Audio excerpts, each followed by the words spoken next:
الحمد للہ وکفی وسلام علی عبادہ الذین اصطفی اما بعد۔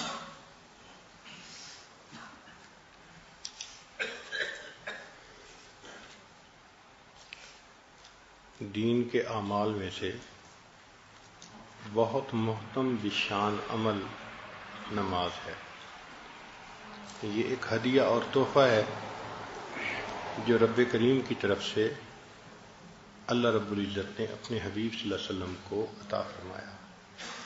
باقی جتنے اعمال ہیں وہ سارے اس دنیا میں ملے۔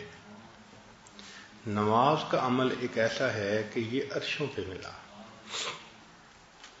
آسمانوں سے اوپر دیا گیا۔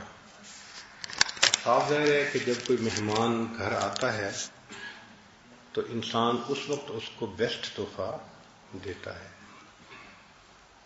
اس لیے نبی اسلام نے فرمایا الصلاۃ معراج المؤمن، کہ نماز مومن کا معراج ہے۔ امام ربانی مجدد ثانی رحمۃ اللہ علیہ نے اپنے مکتوبات میں نماز کی اہمیت کے اوپر بہت زور دیا ہے۔ آج آپ اس کی اہمیت سے متعلق باتیں سنیں گے تو ریئلائز کریں گے کہ ہمارے اندر اتنی اہمیت پہلے نہیں تھی۔ تو نماز میں ایک تو ہے ظاہری طور پر اہتمام کرنا وضو میں، نماز کی ادائیگی میں، اس بارے میں سن لیجئے۔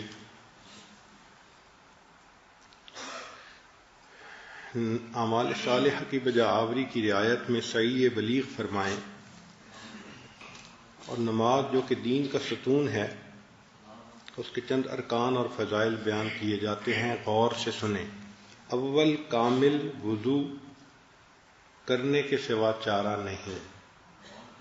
ہر عضو کو 3 بار اہتمام و کمال دھونا چاہیے تاکہ سنت کے طریقے پر وضو ادا ہو۔ یعنی نماز کا اہتمام وضو سے شروع ہوتا ہے۔ جو چاہے کہ میں نماز اچھے طریقے سے ادا کروں تو اس کا سٹارٹ پوائنٹ کہاں سے ہوگا؟ وضو سے، کہ وضو کو انسان اچھے طریقے سے ہر عضو کو مل مل کے 3 دفعہ دھوئے، چونکہ یہ سنت ہے۔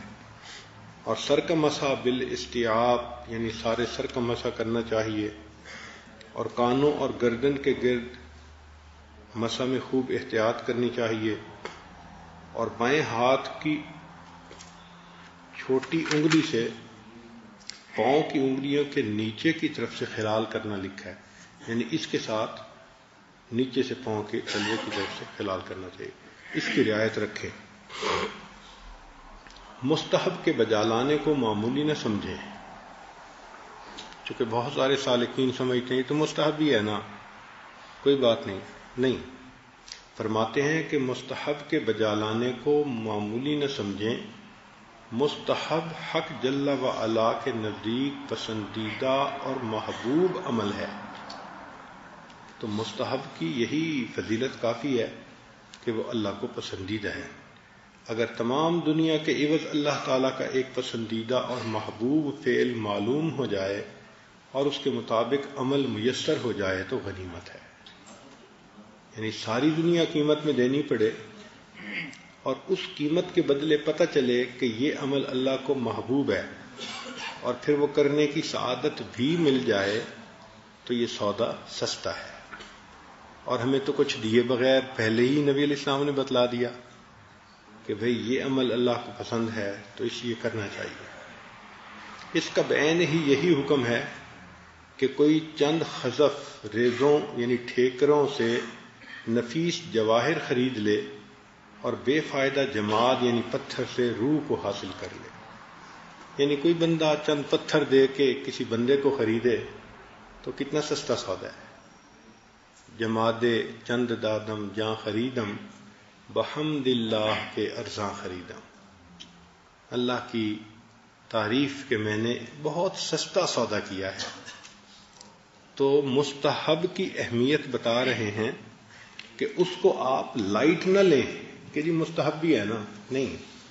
مستحب کا معنی ہے ایک ایسا عمل جس کو اللہ نے پسند فرمایا، تو وہ فرماتے ہیں کہ پسندیدہ عمل کو سامنے رکھو تو دنیا بھر کی قیمت ادا کر دیں، اور ایک پسندیدہ عمل کا پتہ چل جائے اور اس پر عمل کی توفیق مل جائے تو یہ بہتر سودا ہے۔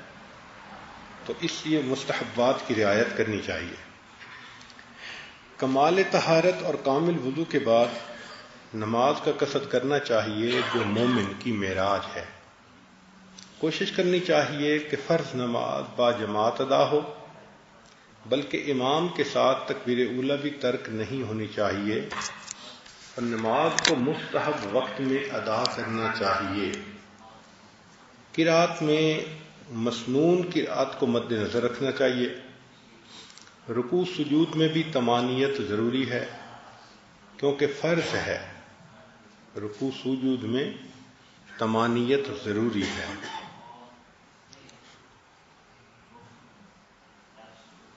قوما میں اس طرح سیدھا کھڑا ہونا چاہیے کہ تمام بدن کی ہڈیاں اپنی اپنی جگہ پر آ جائیں، اور سیدھا کھڑے ہونے کے بعد طمانینت درکار ہے کیونکہ طمانینت فرض ہے یا واجب ہے یا سنت علی اختلاف الاقوال۔ ایسے ہی جلسہ میں جو دو سجدوں کے درمیان ہے اچھی طرح بیٹھنے کے بعد اطمینان ضروری ہے، تو جلسہ میں بھی انسان بیٹھے۔ رکوع اور سجود کی کم سے کم تسبیحات 3 بار ہیں، جیسے سبحان ربی الاعلیٰ، سبحان ربی الاعلیٰ، سبحان، اور زیادہ سے زیادہ 7 بار یا 11 بار ہیں، یہ بھی حدیث پاک میں منقول ہیں، علی اختلاف الاقوال۔ اور امام کی تسبیح مقتدیوں کے حال کے اندازے کے مطابق ہونی چاہیے، یعنی امام مقتدیوں کا حال دیکھے، اگر ان کے پاس فرصت ہے، وقت ہے، تو صرف 3 دفعہ نہیں، 5 دفعہ یا 7 دفعہ، یعنی زیادہ تسبیحات پھر پڑھنی چاہیے۔ فرماتے ہیں شرم کی بات ہے کہ انسان تنہا نماز پڑھنے کی حالت میں طاقت ہوتے ہوئے اقل تسبیحات پر کفایت کرے۔ عقل 3 ہے، اور جو تنہا ہو اور ٹائم بھی ہو پھر 3 تسبیحات پڑھے تو فرماتے ہیں کہ یہ شرم کی بات ہے۔ ہماری تو عادت ہی 3 دفعہ پڑھنے کی ہے۔ میں نے اپنی زندگی میں الحمدللہ ایک ایسے بزرگ کے پاس نماز ادا کی کہ جن کی پوری زندگی کا معمول رکوع سجود کی تسبیحات کے بارے میں 21 مرتبہ تھا، ہر سجدے میں 21 مرتبہ پڑھتے تھے، یہ عادت تھی ان کی۔ پڑھنے والے 21 دفعہ پڑھتے ہیں، تو ہم بھائی چلو عوام الناس اگر 3 پڑھتے ہیں تو علم کے حقوق تو ہیں نا کچھ، تو چلو ہم حدیث میں 3، 5، 7 اور 11 وہ فرماتے ہیں کہ یہ 4 قول ہیں، تو چلو ہم 3 کی بجائے 5 دفعہ پڑھ لیں، اگر 7 دفعہ پڑھیں تو اور اچھا ہے۔ تو انفرادی نماز میں تسبیحات زیادہ پڑھنے کی کوشش کرنی چاہیے، 3 سے زیادہ۔ اللہ تعالیٰ کو شو کرنا ہوتا ہے نا، محبت دکھانی ہوتی ہے۔ دیکھیں نا دنیا میں بھی ہر محبوب چاہتا ہے کہ محب اپنی محبت کا اظہار کرے، تو ہمیں اگر اللہ تعالیٰ سے محبت ہے تو 3 تو ساری دنیا پڑھتی ہے، 3 ہم نے پڑھ لیا تو کیا تیر مارا۔ تو اگر اللہ تعالیٰ سے محبت ظاہر کرنی ہے تو چلو 3 کی بجائے 5 صحیح یا 7 صحیح، تو کچھ نہ کچھ تسبیحات زیادہ پڑھنی چاہیے۔ شرم کی بات ہے کہ انسان تنہا نماز پڑھنے کی حالت میں طاقت ہوتے ہوئے اقل تسبیحات پر کفایت کرے، اگر زیادہ نہ ہو سکے تو 5 یا 7 بار تو کہے۔ اور سجدہ کرتے وقت اول وہ اعضاء زمین پر رکھے جو زمین کے نزدیک ہیں، پس اول دونوں زانو زمین پر رکھے، پھر دونوں ہاتھ، پھر ناک، پھر پیشانی۔ زانو اور ہاتھ زمین پر رکھتے ہوئے دائیں طرف سے ابتدا کرے، یعنی ہاتھ بھی جب رکھنے ہیں تو کوشش یہ ہو کہ دایاں ہاتھ پڑے، اس کے ساتھ پھر بایاں ہاتھ بھی پڑ جائے۔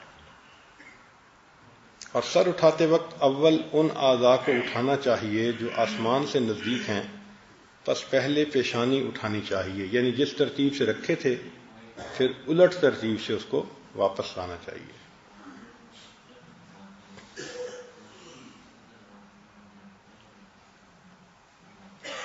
قیام کے وقت اپنی نظر کو سجدہ کی جگہ پر، یعنی جب قیام ہے، کھڑے ہیں، تو نظر سجدہ کی جگہ پر رہے.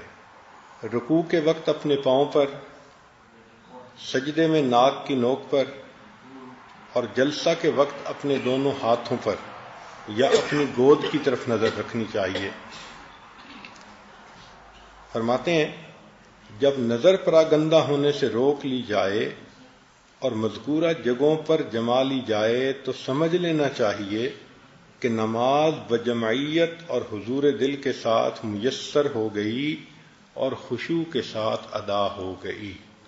یہ عوام الناس کا لیول ہے کہ جس بندے نے طمانیت کے ساتھ رکوع، سجود، ارکان ادا کیے، تسبیحات بھی 5 دفعہ 7 دفعہ پڑھیں اور نظر بھی اپنی اس جگہ رکھی جہاں رکھنی چاہیے تھی، تو اب نماز پڑھنے والا بندہ دل میں یہ سوچے کہ میں نے نماز کو خشوع خضوع سے ادا کر دیا. ایسے ہی رکوع کے وقت دونوں ہاتھوں کی انگلیوں کو کھلا رکھنا اور سجود کے وقت انگلیوں کا ملانا سنت ہے، اس کو بھی مد نظر رکھے.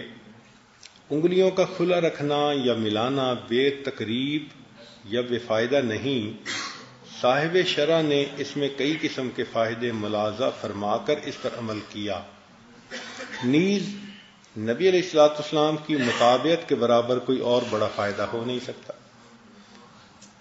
یعنی انگلیوں کو پوچھے جی کہ کھلا رکھنے میں یا بند کرنے میں کیا فائدہ ہے، تو اول تو بہت سارے فائدے ہیں، اور اگر وہ فائدے سمجھ میں نہ آئیں تو کم سے کم یہ تو ہے نا کہ نبی علیہ السلام کی اتباع میں ایسا کر رہے ہیں. اس سے بڑا فائدہ کیا ہو سکتا ہے؟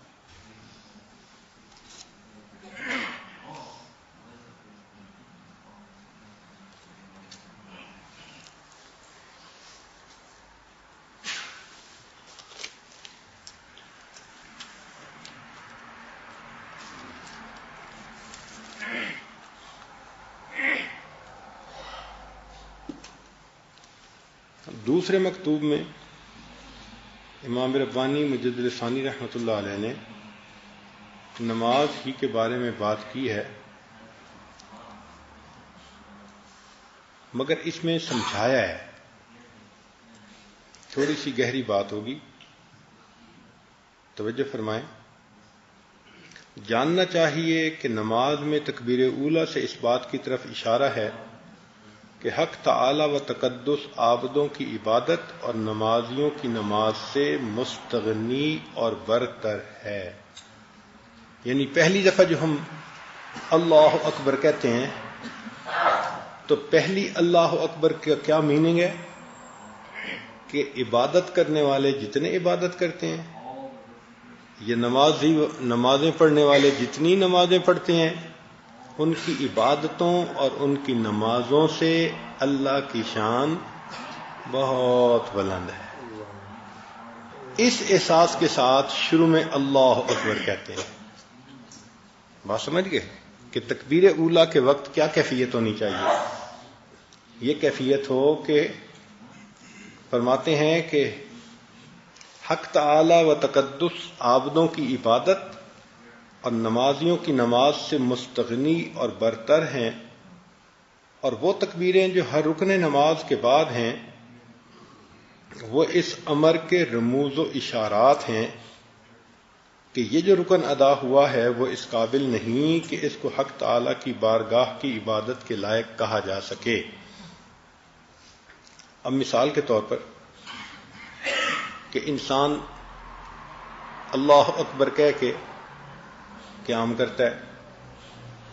اب قیام مکمل ہو گیا تو کیا اللہ کی عبادت کا حق ادا کر دیا؟ نہیں. اس لیے اب رکوع میں جاتے ہوئے پھر کیا کہتے ہیں؟ اللہ اکبر.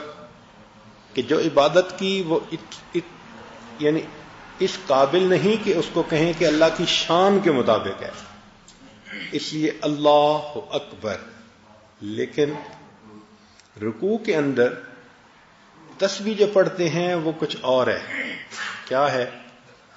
سبحان ربی العظیم. اب چونکہ عظمت کا اقرار پہلے کر رہے ہیں تو اس کے بعد اب اللہ اکبر کو نہیں رکھا، بلکہ اب رکھا سمع اللہ لمن حمدہ. چونکہ عظمت کی نفی ہوتی نا پھر تو، اس لیے ساری تلاوت اور رکوع اور سارا کچھ کے بعد اللہ اکبر کہ نہیں ابھی یہ حق نہیں ادا ہوا، تو اللہ اکبر کر کے رکوع میں چلے جاؤ. مگر رکوع میں چونکہ سبحان ربی العظیم اللہ کی عظمت کا اقرار ہو رہا ہے، تو فرمایا کہ ہاں عظمت تو اللہ تعالیٰ کی ہے، اس لیے اب اٹھتے ہوئے تمہیں اب پھر تکبیر نہیں کہنی، اٹھتے ہوئے کیا کہنا ہے؟ سمع اللہ لمن حمدہ. اور مقتدی کہتے ہیں ربنا ولک الحمد. اور حدیث پاک میں ہے کہ جس کی ربنا ولک الحمد فرشتوں کی ربنا ولک الحمد کے ساتھ مل گئی، اللہ اس کے گناہوں کی مغفرت فرما دیتا. آگے فرما رہے ہیں کہ رکوع کی تسبیح سبحان ربی العظیم پاک ہے میرا پروردگار جو بڑی عظمت والا ہے. اس میں چونکہ تکبیر کے معنی ملحوظ ہیں، اس لیے رکوع کے آخر میں تکبیر کہنے کا حکم نہیں فرمایا گیا، بلکہ سمع اللہ لمن حمدہ یہ کہا گیا. برخلاف دونوں سجدوں کے کہ ان میں بھی اگرچہ تسبیحات ہیں کہ سجدے میں سبحان ربی الاعلی، مگر اس کے اول آخر تکبیر کہنے کا حکم فرمایا گیا کہ کسی کو یہ وہم نہ ہو کہ سجود میں چونکہ نہایت عاجزی، پستی، ذلت اور انکساری ہے، لہذا حق عبادت ادا ہو جاتا ہے. اس وہم کو دور کرنے کے لیے سجود کی تسبیح سبحان ربی الاعلی میں لفظ اعلی کو اختیار کیا اور تکبیر کی تکرار بھی مسنون ہوئی. اگر آپ غور کریں تو فقہا نے سبحان اللہ کہا کہ رکوع میں پڑھو سبحان ربی العظیم اور سجدے پڑھو سبحان ربی الاعلی. اگر آپ غور کریں تو دونوں امر کے صیغے کے ساتھ قرآن مجید میں موجود ہیں. فرمایا فسبح باسم ربک تو اب حکم ہے نا، اور سبح اسم ربک تو قرآن کا حکم ہے کہ تم یہ بھی پڑھو اور یہ بھی پڑھو. تو نبی علیہ الصلوۃ والسلام نے قرآن مجید کے حکم کو ایک کو رکوع میں پورا کر دکھایا، ایک کو سجدے میں پورا کر دکھایا. تو اس لیے ان تسبیحات کا پڑھنا بھی منشاء خداوندی ہے.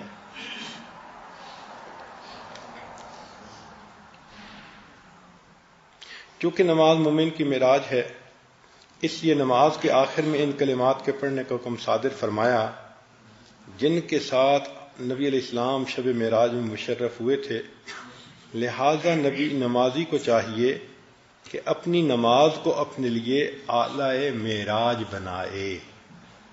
عجیب بات لکھی ہے کہ نمازی کو چاہیے کہ اپنی نماز کو اعلی معراج بنائے، کہ جیسے نبی علیہ السلام کو معراج حاصل ہوا تو یہ بھی نماز کو اتنے اچھے طریقے سے پڑھے کہ اس کے صدقے اللہ اس کو بھی عروج عطا فرمائیں، معراج نصیب فرما دیں.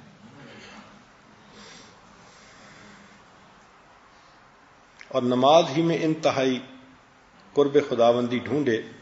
نبی علیہ الصلوۃ والسلام نے فرمایا اقرب ما یکون العبد من الرب فی الصلاۃ، بندے کو اللہ تعالیٰ کے ساتھ سب سے زیادہ قرب نماز میں حاصل ہوتا ہے. اور نمازی اللہ تعالیٰ شانہ سے مناجات کرنے والا اور نماز کے ادا کرتے وقت حق تعالیٰ کی عظمت و جلال کا مشاہدہ کرنے والا ہوتا ہے، اور حق تعالیٰ کا رعب و ہیبت اس پر چھا جاتا ہے. اس لیے اس کی تسلی کے واسطے نماز کو 2 سلاموں پر ختم کرنے کا امر فرمایا کہ چونکہ انسان تسبیحات بھی کہتا ہے تو اللہ کی عظمت دل پہ آتی ہے، اور اتحیات میں جب وہ کلمات پڑھتا ہے کہ جو گفتگو ہوئی تھی اللہ اور اس کے پیارے حبیب صلی اللہ علیہ وسلم کے درمیان، تو فرماتے ہیں کہ ان کلمات کو پڑھنے کی وجہ سے بندے کے اوپر ایک ہیبت کا مقام طاری ہو جاتا ہے. اب اس ہیبت سے نکلنا اتنا آسان تو نہیں تھا کہ انسان بس اتحیات پڑھ کے کھڑا ہو جاتا، نہیں. تو اللہ رب العزت نے اس کو ختم کرنے کا طریقہ فرمایا السلام علیکم ورحمۃ اللہ. تو السلام علیکم سے وہ عظمت جو ہے وہ ایک اچھے انداز سے سلامتی کی بات میں تبدیل ہو کر انسان پھر اس دنیا کی کیفیت میں آ جاتا ہے. اور جو حدیث پاک، جو حدیث نبوی میں ہر فرض نماز کے بعد 100 مرتبہ تسبیح و تحمید، تکبیر اور تحلیل کا حکم ہے، فقیر کے علم میں اس کا راز یہ ہے کہ نماز کی ادائیگی میں جو قصور کوتاہی واقع ہوئی اس کی تلافی تسبیح تکبیر کے ساتھ کی جائے تاکہ اپنی عبادت کے ناتمام ہونے کا اقرار ہو سکے. اور چونکہ حق تعالیٰ کی عبادت کی توفیق سے عبادت کا ادا کرنا میسر ہوا تو اس نعمت کا الحمدللہ کہہ کر شکر بجا لانا چاہیے اور حق تعالیٰ کے سوا اور کسی کو عبادت کا مستحق نہ بنانا چاہیے. اس لیے پھر اللہ اکبر یعنی سبحان اللہ اور الحمدللہ اور اللہ اکبر یہ 3 تسبیحات ہیں نا. تو وہ فرماتے ہیں کہ سبحان اللہ تو ہے کہ اللہ جو اس میں کمی کوتاہی رہ گئی اس کو معاف کر دیجیے اور قبول کر لیجیے. تو سبحان اللہ تو اس لیے پڑھتے ہیں اور الحمدللہ اس لیے پڑھتے ہیں کہ اللہ رب العزت نے نماز کی ادائیگی کی توفیق عطا فرمائی. اور پھر اللہ اکبر اللہ کی عظمت کو بیان کرتے ہیں کہ جو ہم نے عبادت کی اللہ آپ کی عظمت اس سے بھی زیادہ بلند ہے. حضرت مجدد ثانی رحمۃ اللہ ایک جگہ لکھتے ہیں کہ ہم جو نمازیں پڑھتے ہیں یہ ساری کی ساری نمازیں اللہ تعالیٰ کی عظمت کے پردوں سے نیچے رہ جاتی ہیں. وَهُوَ سُبْحَانَهُ وَتَعَالَى وَرَاءُ الْوَرَى ثُمَّ وَرَاءُ الْوَرَى ثُمَّ وَرَاءُ الْوَرَى. وہ پروردگار اس سے بھی بلند ہے، وہ اس سے بھی بلند ہے، وہ اس سے بھی بلند ہے. یعنی جتنا ہم اللہ کی عظمت کے بارے میں سوچ سکتے ہیں اللہ اس سے بھی بلند ہے، وہم و خیال سے ہی بلند ہے.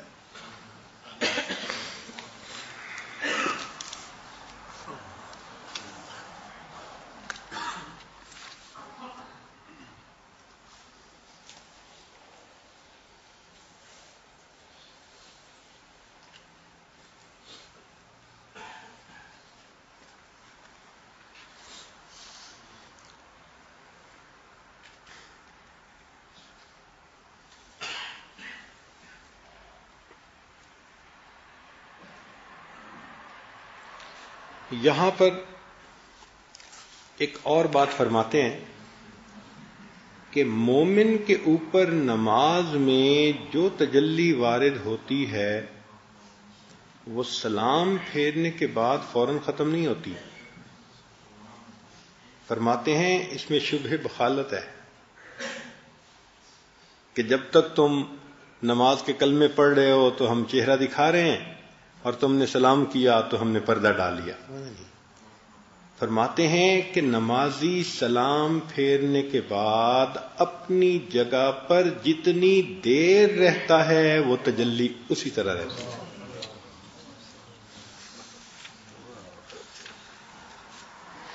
اب ذرا سنیے کیا فرماتے ہیں. آپ نے لکھا ہے کہ اکثر اوقات یہ نسبت نماز میں وارد ہوتی ہے، یعنی یہ جو یادداشت کی نسبت ہے اس کا غلبہ نماز میں ہوتا ہے.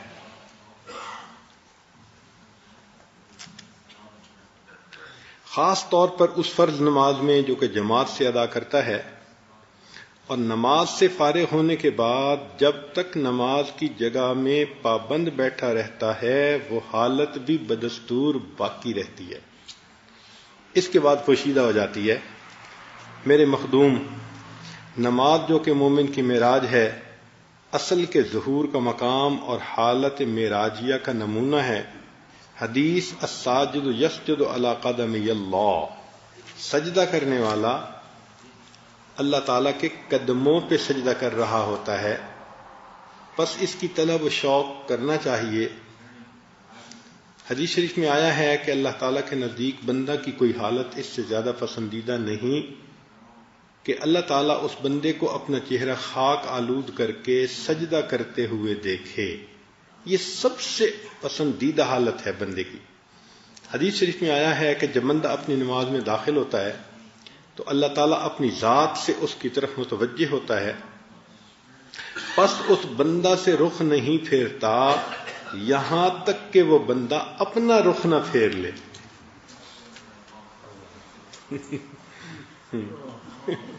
اللہ تعالیٰ اپنا رخ نہیں پھیرتے جب تک کہ بندہ اپنا رخ نہ پھیر لے۔ اللہ اکبر۔ اور ہم چونکہ ان معارف سے واقف نہیں ہیں تو ہمارا حال ہے کہ بس گھر سے آئے، ابھی 3 منٹ ہیں اور جوتوں کی جگہ پر کھڑے ہو گئے، تو جوتوں میں کھڑے ہو کے گھڑی بھی دیکھتے ہیں کہ یہ بھی 3 منٹ ہیں، اور وہیں حالات حاضرہ کی باتیں اور کارگزاریاں اور اس طرح کی باتیں۔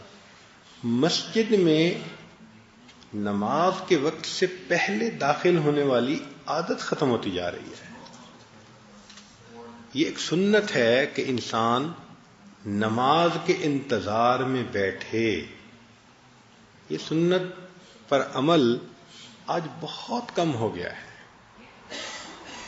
تو یہ بات ذہن میں رکھیں کہ مومن کو چاہیے، سالک کو چاہیے کہ وقت سے پہلے صف میں مصلی کی جگہ پر آ کر بیٹھنے کی عادت ڈالے۔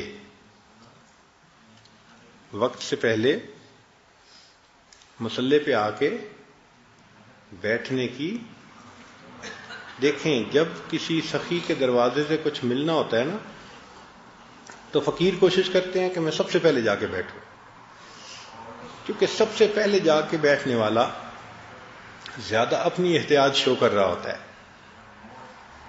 تو ہم بھی اگر مسجد میں کچھ وقت پہلے آ کے بیٹھیں تو ہم اپنی زیادہ احتیاط اللہ کے سامنے شو کریں گے۔ تو نماز سے پہلے آنا اور مسجد میں بیٹھنا یہ اللہ سے محبت کی علامت ہے۔ یہ نقطے کی ایک بات ہے، امید ہے اس پر ذرا غور کریں گے۔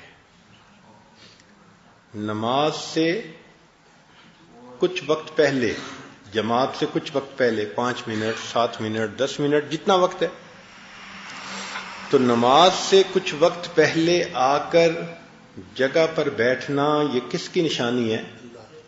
اللہ سے محبت کی نشانی ہے۔ اور نماز پڑھنے کے بعد کچھ دیر بیٹھ کر تسبیحات کرنا، دعا مانگنا اور کچھ دیر کے بعد جانا، یہ اس بات کی علامت ہے کہ اللہ مجھے آپ سے وحشت نہیں ہے، اللہ مجھے آپ سے، اور جو وحشت ہوتی ہے السلام علیکم ورحمۃ اللہ، السلام، اور گئے۔ آج کل بہت ساری جگہوں پہ آپ یہی دیکھیں گے کہ امام صاحب نے جب اللہ اکبر کہی تو پیچھے ایک صف، اور امام نے سلام پھیرا تو ماشاء اللہ 4-5 صفیں۔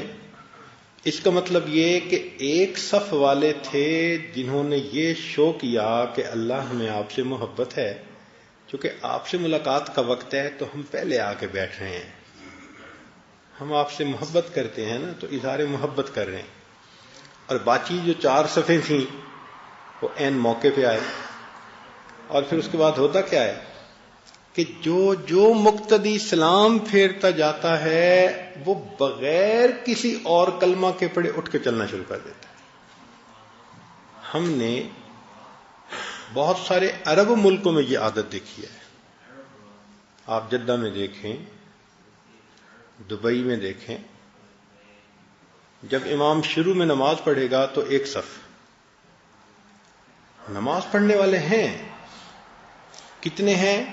5-6 صفوں کے برابر ہیں، مگر اللہ سے محبت کا اظہار کرنے والے کتنے پہلے آئے؟ ایک صف والے، اور باقی دوران نماز. اور نماز پڑھنے کے بعد پھر ذرا غور کریں کہ اب کون آیت الکرسی پڑھتا ہے، کون ادعیہ مسنونہ پڑھتے ہیں، تسبیحات فاطمہ پڑھتے ہیں، نماز کے بعد دعا مانگتے ہیں. تو آپ دیکھیں گے کہ بس السلام علیکم ورحمۃ اللہ، السلام علیکم ورحمۃ اللہ، اور اٹھ کے چلے جاتے ہیں. تو سالک کو چاہیے کہ وقت سے پہلے آئے، یہ ظاہر کرنے کے لیے اللہ مجھے آپ سے محبت ہے، اور نماز پڑھنے کے بعد کچھ دیر بیٹھ کر ذکر کرے، تسبیحات کرے، دعا کرے، اور پھر جائے، یہ شو کرے کہ اللہ مجھے آپ سے وحشت نہیں ہے. یہ نہیں ہے کہ میں مارا باندھا پہنچ گیا اور بس سلام کر کے بھاگ رہا ہوں. نہیں، مجھے آپ سے محبت ہے، اس لیے میں یہاں بیٹھا. نماز ہو چکی، فرض ختم ہو گیا، مگر میں آپ کی تسبیحات پڑھ رہا ہوں، آپ سے مانگ رہا ہوں، دعا کر رہا ہوں، ذکر کر رہا ہوں. تو نماز سے پہلے بھی کچھ وقت رہنا چاہیے اور نماز کے بعد بھی کچھ وقت بیٹھنا چاہیے. ہاں، تقاضا ہو تو وہ الگ بات ہے. کسی بندے کو اگر تقاضا ہو تو تقاضے کی وجہ سے وہ اگر جلدی اٹھ کے چلا جائے تو وہ الگ بات ہے. مگر مسئلہ تو یہ کہ ہمیں کام بھی کوئی نہیں ہوتا، اور پھر ہم تسبیحات فاطمہ اور سب چیزیں چھوڑ کے باہر نکل آتے ہیں، تو یہ چیز مناسب نہیں ہے.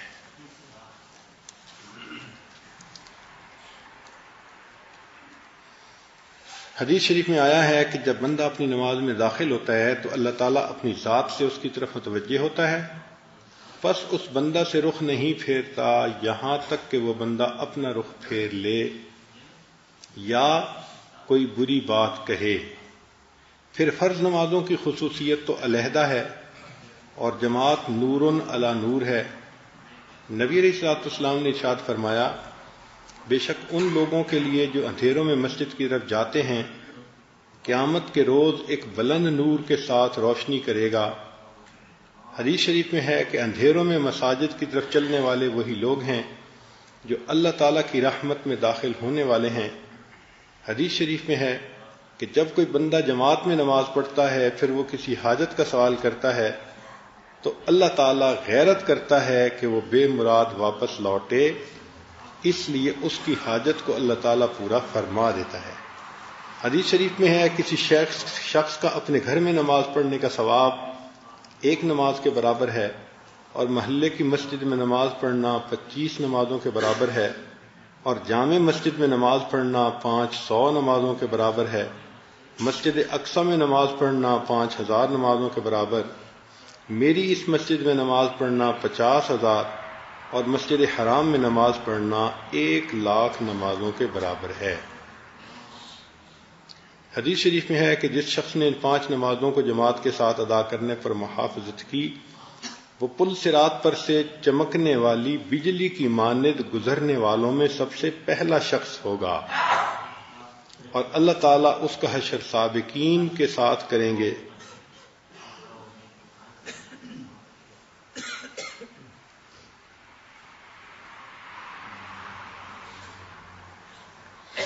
حدیث شریف میں ہے کہ تم میں سے جو شخص وضو کرتا ہے پس اچھی طرح وضو کرتا ہے اور اس کو پوری طرح کرتا ہے، پھر وہ مسجد میں آتا ہے، اس کا مقصد نماز کے سوا اور کچھ نہیں ہوتا، تو اللہ تعالیٰ اس کو خوشخبری دیتا ہے جیسے کہ ان لوگوں کو جن کا کوئی آدمی گم ہو گیا ہو اپنے غائب کے آ جانے سے خوشی ہوتی ہے، ایسے نماز پڑھنے والے کے نماز پڑھنے پر اللہ تعالیٰ بندے سے اس طرح خوش ہو جاتے ہیں. اللہ تعالیٰ کے نزدیک بندے کی کوئی حالت اس سے زیادہ پسندیدہ نہیں کہ وہ اس کو سجدہ کرتے ہوئے دیکھے. حدیث شریف میں ہے کہ سجدہ کرنے والا اللہ تعالیٰ کے دونوں قدموں پر سجدہ کرتا ہے، پس بندے کو چاہیے کہ سجدہ کرے اور خوب رغبت سے کرے اور خوب دعا کرے. اب اگلی بات سنیے. نیز حدیث شریف میں ہے کہ بندہ سجدہ کرتا ہے تو اس کا سجود اس کی پیشانی کے نیچے کی زمین کو زمین کے 7 طبق تک پاک کر دیتا ہے. کہ نمازی جہاں سجدہ کرتا ہے تو جس جگہ اس کی پیشانی ٹکتی ہے اس کا سجدہ اس جگہ پر 7 زمینوں تک، 7 طبق تک جتنی زمین تھی اس کو وہ پاک کر دیتا ہے سجدہ۔ فرماتے ہیں کہ انسان کے اوپر جتنی تجلیات، انوار، احوال نماز کے علاوہ وارد ہوتے ہیں وہ سب کے سب دوسرے درجے کی چیز ہیں، اور اصل درجے کی چیز وہ کیفیت ہے جو مومن کو نماز کی حالت میں نصیب ہوتی ہے۔ میرے مخدوم، نماز کو تجلیات و مشاہدات سے بہتر کہنا اس اعتبار سے ہے کہ یقین کامل سے معلوم ہو گیا ہے کہ مطلوب ان تجلیات و مشاہدات سے وراء الورا ہے، اس کے ساتھ گرفتاری زلال کے ساتھ گرفتاری ہے، پس شبہ مثال کے ساتھ گرفتاری جو کہ حقیقت میں غیر مطلوب ہے، اور تمام اشیاء کو مطلوب کا عین ہونے کا حکم لگانا شکر کی وجہ سے ہے۔ نماز ہی ہے جو مطلوب کی خبر دیتی ہے اور اس بے نشان کا کچھ نشان رکھتی ہے جو قرب کے اس نماز کی ادائیگی کے وقت ہوتا ہے، اس کے باہر حاصل نہیں ہوتا۔ حدیث نبوی میں آیا ہے کہ نماز میں اس حجاب کو جو کہ بندہ اور خدا کے درمیان ہے اٹھا دیا جاتا ہے، اس لیے اس کو معراج فرمایا ہے۔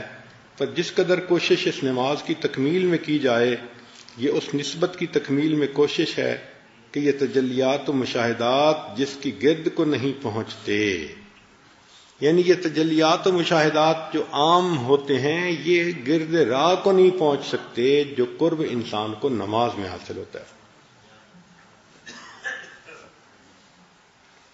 اس نماز کا معاملہ کمال قرب نبوت کے ساتھ وابستہ ہے۔ وہ کہتے ہیں یہ قرب ولایت نہیں ہے، اس کا معاملہ کمالات نبوت سے متعلق ہے، جو نماز کا معاملہ ہے کہ اکثر ارباب ولایت کا ہاتھ اس بلند و بالا درخت سے نیچے رہ جاتا ہے۔ اس لیے کہتے ہیں کہ جو ولایت کے مقام کے لوگ ہوتے ہیں ان کو نماز کی بجائے ذکر میں زیادہ مزہ آتا ہے، اور حال احوال ان کو باقی اچھے لگتے ہیں۔ کیوں؟ اس لیے کہ نماز کے اندر کمالات نبوت کا تعلق ہے۔ تو کمالات ولایت والا بندہ، اس لیے بعض ایسے بھی لوگ تھے جو راستے سے بھٹک گئے اور انہوں نے کہا کہ ہمیں 5 وقت نماز پڑھنے کی کیا ضرورت ہے۔ کچھ لوگ ایسے بھی گزرے ہیں یا کئی علاقوں میں ہیں جو کہتے ہیں کہ تمہاری 5 مرتبہ ہماری ہر مرتبہ، کہ تم تو 5 مرتبہ یاد کرتے ہو اور ہم ہر وقت یاد کرتے ہیں، تو کہتے ہیں 5 نمازیں پڑھنے کی کیا ضرورت ہے۔ جب دل میں اللہ آ گیا تو 5 نمازوں کی کیا ضرورت ہے؟ تو ایسے بھی گمراہ لوگ ہیں۔ تو اس لیے وہ اس کو کلیئر کر رہے ہیں کہ جو قرب، جو تجلیات، جو چیزیں نماز میں ہوتی ہیں غیر نماز میں اس کی گرد بھی نصیب نہیں ہو سکتی۔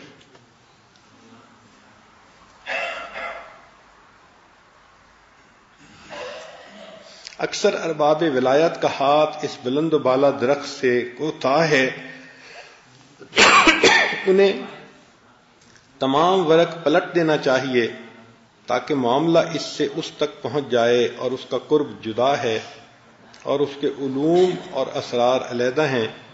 اس قرب نبوت تک پہنچنے کا راستہ اس راستے کے ساتھ مناسبت نہیں رکھتا۔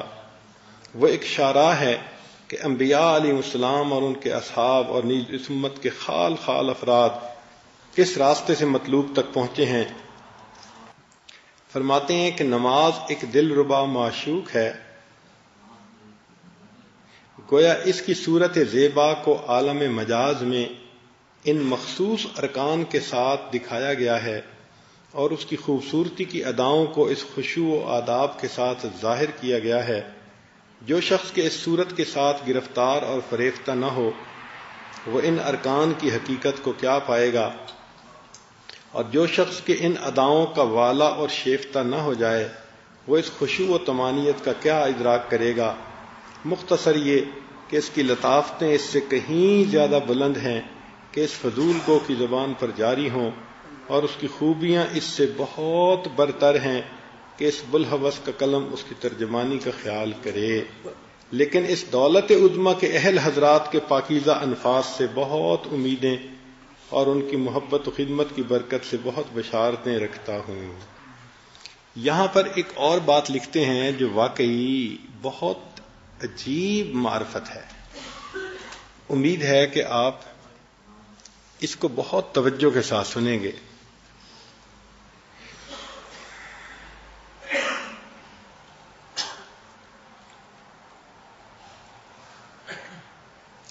یہ بات متحقق ہو گئی ہے کہ وہ کیفیت جو نماز کی ادائیگی میں میسر ہوتی ہے وہ ان تمام حالات سے بلند و بالا ہے جو نماز کے علاوہ حاصل ہوتے ہیں، کیونکہ وہ بیرون نماز والے حالات دائرہ ظلال سے باہر نہیں نکلتے، خواہ وہ کتنے ہی بلند ہوں، اور یہ حالت نماز اصل سے حصہ رکھتی ہے۔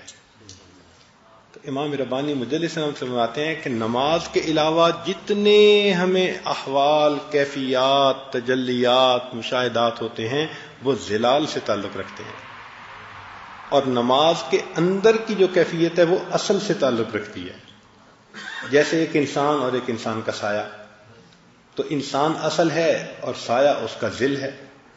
اسی طرح نماز کے علاوہ جو کیفیتیں ملتی ہیں وہ ظل ہیں، ان کا تعلق ظلال سے ہے، اور نماز کے اندر جو کیفیت ملتی ہے اس کا تعلق اصل کے ساتھ ہے۔ یہ متحقق ہو گئی ہے کہ وہ حالت جو نماز کی ادائیگی میں میسر ہوتی ہے وہ ان تمام حالات سے بلند و بالا ہے جو نماز کے علاوہ حاصل ہوتے ہیں، کیونکہ وہ بیرون نماز والے حالات دائرہ ذل سے باہر نہیں نکلتے، خواہ کتنے بلند ہوں، اور یہ حالت نماز اصل سے حصہ رکھتی ہے۔ جس قدر فرق ذل اور اصل کے درمیان ہے، اسی قدر فرق بیرون نماز والی حالت اور اندرون نماز والی حالت کے درمیان جاننا چاہیے کہ بیرون نماز ذل کی کیفیت ہے اور اندرون نماز اصل کی کیفیت ہے۔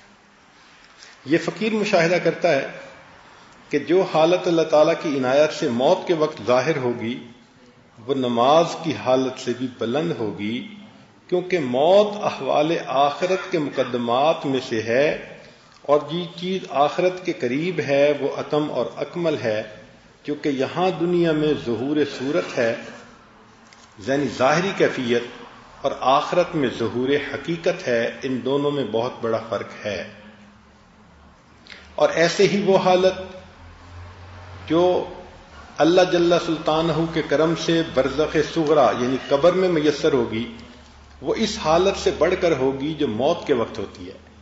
یعنی اب انہوں نے کہا کہ عام حالات میں جو حضوری توجہ ہے وہ ذل ہے، نماز میں اس کی اصل ہے، اور جو نماز میں کیفیت ہوتی ہے وہ فرماتے ہیں موت کے آخری وقت جو ہوتا ہے نا، اس وقت جو مشاہدہ ہوتا ہے وہ اس سے بھی زیادہ بہتر ہوتا ہے مومن کو، اور جو موت کے وقت کیفیت ہوتی ہے قبر میں مشاہدہ اس سے بھی زیادہ بہتر ہوتا ہے، اور جو قبر میں ہوتا ہے فرماتے ہیں کہ حشر میں اس سے بھی زیادہ بہتر ہوگا جب ساق کی تجلی ہوگی، اور جو حشر میں ہوگا جنت میں اس سے بھی زیادہ کامل ہوگا۔ تو یہ یوں ترتیب ایک انہوں نے بنائی ہے۔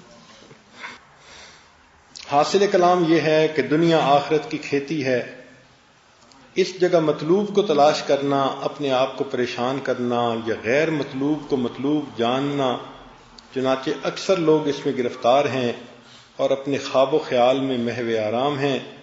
اس مقام میں صرف نماز ہی ہے جو اصل کی خوشبو دیتی ہے اور مطلوب کی خوشبو سکھاتی ہے، اس کے علاوہ جو کچھ ہے بے فائدہ ہے۔ دنیا میں اگر انسان کو اللہ کی کوئی جھلک چیز دیتی ہے تو وہ فرماتے ہیں نماز ہے، نماز کے علاوہ وہ کیفیت سالک کو نہیں مل سکتی۔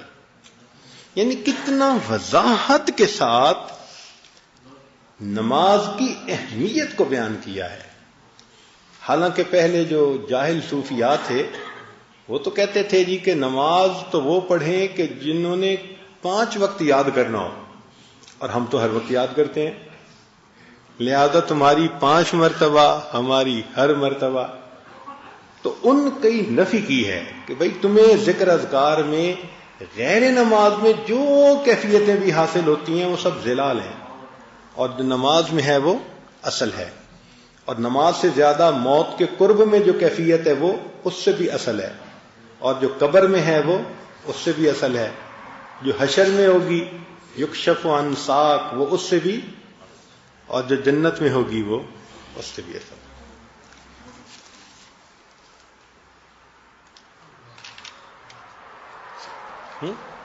آخری ہے؟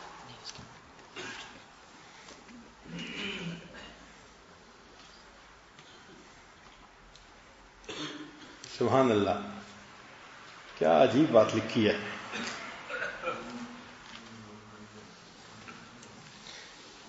فرماتے ہیں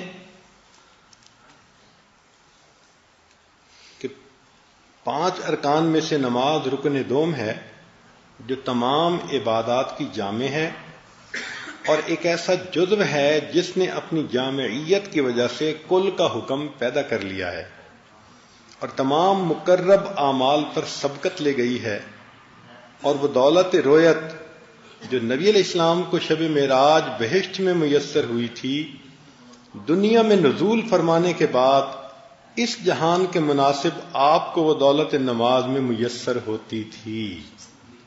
یعنی نبی علیہ السلام کو معراج میں جو جنت میں دیدار ہوا، تو جب آپ وہاں سے تشریف لائے تو اب دنیا میں اس جو رویت نصیب ہوئی تھی اس کی نشانی کہاں ملے، تو اس کی یاد کے طور پر اللہ نے اپنی نماز عطا فرمائی کہ تم نماز پڑھو گے تو تمہیں اس کی قرب کی ایک کیفیت ملے گی۔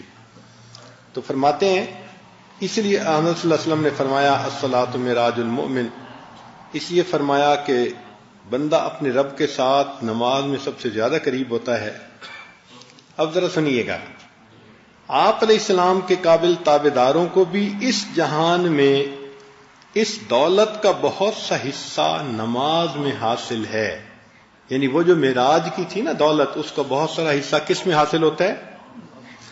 اگر یہ حقیقی رویت میسر نہیں ہے، سنیے ذرا کیا فرماتے ہیں کہ اگرچہ اس جہان میں حقیقی رویت میسر نہیں ہے کیونکہ یہ جہان اس کی تاب و طاقت ہی نہیں رکھتا، رویت کی کہ اللہ تعالیٰ تجلی فرمائے اور بندہ دیکھے، یہ تاب و طاقت ہی نہیں رکھتا۔ اگر حق تعالیٰ نماز کا حکم نہ فرماتا تو مقصود کے چہرے سے نقاب کون اٹھاتا اور طالب کو مطلوب کی طرف رہنمائی کون کرتا۔ نماز ہی ہے جو غم گساروں کے لیے لذت بخش ہے، نماز ہی ہے جو بیماروں کو راحت دیتی ہے، اور ارہنی یا بلال میں اسی حقیقت کا رمز ہے کہ نبی علیہ السلام غم زدہ ہوتے تھے تو فرماتے تھے ارہنی یا بلال، اور قرۃ عینی فی الصلاۃ میں اسی آرزو کی طرف اشارہ ہے۔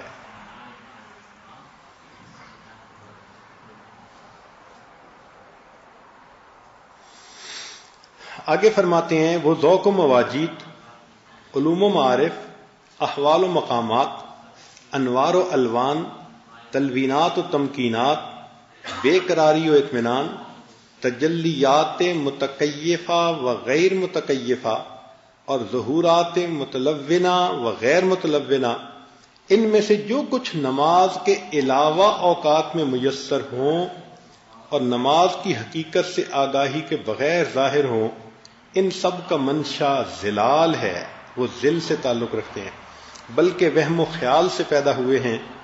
نمازی جو نماز کی حقیقت سے آگاہ ہے، نماز کی ادائیگی کے وقت گویا عالم دنیا سے باہر نکل جاتا ہے اور عالم آخرت میں پہنچ جاتا ہے، لہذا وہ اس وقت اس دولت سے جو آخرت کے ساتھ مخصوص ہے حصہ حاصل کر لیتا ہے اور اصل سے ذلیت کی آمیزش کے بغیر فائدہ اٹھاتا ہے، کیونکہ عالم دنیا کمالات ذلی تک محدود ہے اور وہ معاملہ جو ذلال سے باہر ہے آخرت کے ساتھ مخصوص ہے۔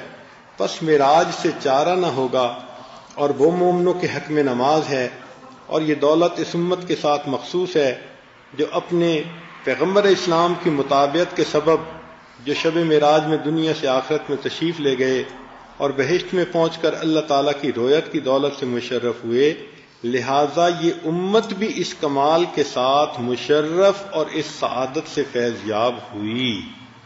اللہ نے اپنے حبیب صلی اللہ علیہ وسلم کو جو وہ نعمت دی تھی، تو وہ نعمت کا کچھ حصہ اللہ نے امت کو نماز کی کیفیت میں عطا فرما دیا۔ اس گروہ میں سے بعض لوگ جن کو نماز کی حقیقت سے آگاہی حاصل نہیں ہوئی، یعنی صوفیاء میں سے کچھ ایسے بھی لوگ جو نماز کی کیفیت سے آگاہ نہیں اور اس کے مخصوص کمالات پر اطلاع نہیں بخشی گئی، انہوں نے اپنے امراض کا علاج دوسرے امور میں تلاش کیا اور اپنی مرادوں کا حاصل دوسری چیزوں پر وابستہ جانا، بلکہ ان میں سے ایک گروہ نے نماز کو بے فائدہ سمجھ کر وصول اللہ کی بنیاد نماز کے علاوہ اور عبادات پر رکھی، روزہ کو نماز سے افضل جانا۔ اس قسم کی باتیں اہل سکر کے احوال میں سے ہیں۔ ایسی باتیں حقیقت نماز سے عدم آگاہی اور بے خبری کی وجہ سے ہیں، بلکہ اس طائفہ صوفیاء کی ایک کثیر جماعت نے اپنے اضطراب و بے قراری کی تسکین کو سماع و نغمہ اور وجد و تواجد میں تلاش کیا اور اپنے مطلوب کو نغمہ کے پردوں میں مطالعہ کیا اور رقص و رقاصی کو اپنا مسلک بنا لیا، حالانکہ انہوں نے سنا ہوگا ما جعل اللہ فی الحرام شفا، اللہ نے حرام چیز میں شفا نہیں رکھی۔ اگر نماز کے کمالات کی کچھ بھی حقیقت ان پر منکشف ہو جاتی تو وہ ہرگز سماع اور نغمہ کا دم نہ بھرتے اور وجد و تواجد کو یاد نہ کرتے۔ سبحان اللہ، کیا عجیب بات کہی کہ اگر وہ حضرات نماز کے کمالات سے واقف ہو جاتے تو پھر شعر و اشعار اور ان چیزوں کے پیچھے لگ کر اطمینان ڈھونڈنے کی بجائے نماز میں اس اطمینان کو حاصل کرتے۔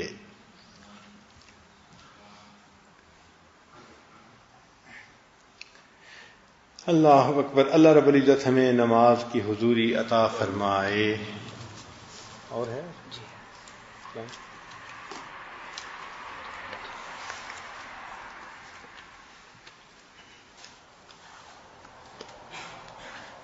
یہاں پر کسی سالک نے خط لکھا ہے کہ بعض نمازوں میں ایسی حالت پیش آتی ہے کہ گویا فقیر اللہ رب العزت سے اس طرح کلام کرتا ہے کہ کوئی حجاب و پردہ درمیان میں نہیں رہا اور مست و بے خود ہو جاتا ہے، حتیٰ کہ نماز کو بھول جاتا ہے اور نظر حیرت سے اپنے آپ کو اور اپنے غیر کو نور کے بغیر نہیں دیکھتا۔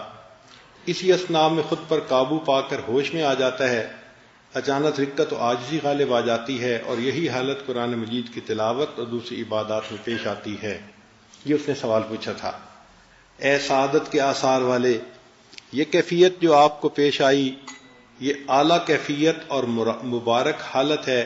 ایسا کیوں نہ ہو کہ نماز مومن کی معراج ہے، جو کیفیت و ذوق کے نماز سے پیدا ہوتا ہے وہ تمام اذواق و کیفیات سے ممتاز ہے، اور چونکہ نماز میں قرآن مجید کی تلاوت بھی شامل ہے اور حدیث پاک میں ہے من اراد ان یحدث ربہ فلیقرأ القرآن، جو شخص چاہے کہ اپنے رب سے ہم کلامی کرے اس کو چاہیے کہ قرآن مجید پڑھے، کے مطابق قرآن کی تلاوت کرنا گویا اپنے پروردگار کے ساتھ ہم کلامی کرنا ہے، خاص طور پر کہ نماز میں تلاوت واقع ہو اور ہی درجہ رکھتی ہے، بہترین ثمر لاتی ہے۔ پس اگر یہ حقیقت نماز میں جلوہ گر ہو جس کی شان میں آیا ہے کہ اقرب ما یکون العبد من الرب فی الصلاۃ، اور تکلم کی کیفیت ظاہر ہو تو گنجائش ہے، اور نیز اگر نمازی حجاب کا رفع ہونا محسوس کرے تو بھی مناسب ہے، یعنی نماز کے اندر اگر یہ کیفیت ہوتی ہے تو یہ سب ٹھیک ہے۔ حدیث پاک میں وارد ہے کہ نماز میں وہ حجاب اٹھا لیا جاتا ہے جو بندہ اور پروردگار کے درمیان ہے۔ نماز ایک دل ربا محبوب ہے، جب نمازی کے باطن پر اس کے جمال با کمال کا پرتو پڑتا ہے، اس کے حسن و خوبی کا ظہور ہوتا ہے، تو قریب ہے کہ اس نمازی کو مست و بے خود کر دے اور از خود رفتہ بنا دے، اور جب اس کے انوار سے متصف اور اس کے زیور سے آراستہ ہوتا ہے تو اپنے آپ کو نور سے منور پاتا ہے۔ کہتے ہیں کہ ایک مرتبہ، توجہ فرمائیے گا، کہتے ہیں کہ ایک مرتبہ حضرت امام جعفر صادق رحمۃ اللہ علیہ نماز میں تھے کہ بے ہوش ہو کر گر گئے. نماز پڑھ رہے تھے، اچانک کیا ہوا؟ بے ہوش ہو کر، اور جب ہوش میں آئے تو ان سے دریافت کیا گیا تو انہوں نے فرمایا میں قرآن مجید کی اس آیت کو بار بار پڑھ رہا تھا یہاں تک کہ میں نے اس آیت کو اس کے متکلم سے سنا اور میں بے ہوش ہو گیا. اللہ اکبر. یہ نماز کیا عجیب نعمت ہے جو اللہ نے عطا فرما دی ہے. ہمارے اکابر ایک ایک آیت کو بار بار پڑھتے تھے حتیٰ کہ پھر ان کو یہ کیفیت حاصل ہو جاتی تھی کہ جیسے رب کریم نے ان کے سامنے اپنے کلام کو ادا فرمایا. آپ نے لکھا تھا کہ نماز میں ایک ایسی حالت رونما ہوتی ہے کہ حجاب درمیان سے اٹھ جاتا ہے اور جس رکن کو ادا کرتا ہے پھر دوسرے رکن پر لوٹنے کا ذوق نہیں ہوتا اور غیر کا خیال ہرگز دل میں نہیں گزرتا اور اس وقت بہت زیادہ خوف پیدا ہو جاتا ہے اور اپنے آپ کو خس و خاشاک کی مانند بھی نہیں پاتا. آپ جان لیں کہ حدیث شریف میں آیا ہے کہ نماز کی حالت میں وہ حجاب اٹھا دیا جاتا ہے جو نمازی اور اس کے پروردگار کے درمیان ہوتا ہے. اور ہمارے حضرت علی مجدد ثانی رحمۃ اللہ علیہ نے لکھا ہے کہ یہ حجاب کا دور ہونا منتہی کی نماز کے ساتھ مخصوص ہے. یہ جو حجاب اٹھتا ہے یہ ہر بندے کی نماز سے نہیں اٹھتا، چونکہ وہ نماز تو اس درجے کی ہوتی نہیں ہے. ہم تو نماز میں بھی دنیا کی باتیں سوچ رہے ہوتے ہیں تو وہاں تھوڑا حجاب ہٹائیں گے.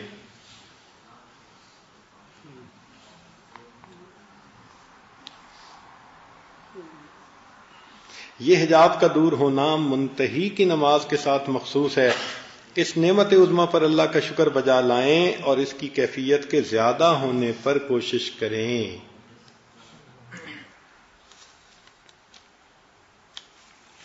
یہاں پر ان کے ایک مرید تھے مجدد ثانی رحمۃ اللہ علیہ کے، یا خواجہ معصوم رحمۃ اللہ علیہ کے، تو انہوں نے لکھا ہے نماز پڑھنے میں جمعیت و لذت بہت حاصل ہوتی ہے اور نماز کے علاوہ کسی اور چیز میں مشغول ہونا اچھا نہیں لگتا، اور جو حرف کے نماز میں اپنے مخرج سے نکلتا ہے وہ مسرتوں کا اظہار کرتا ہے. عجیب، سبحان اللہ.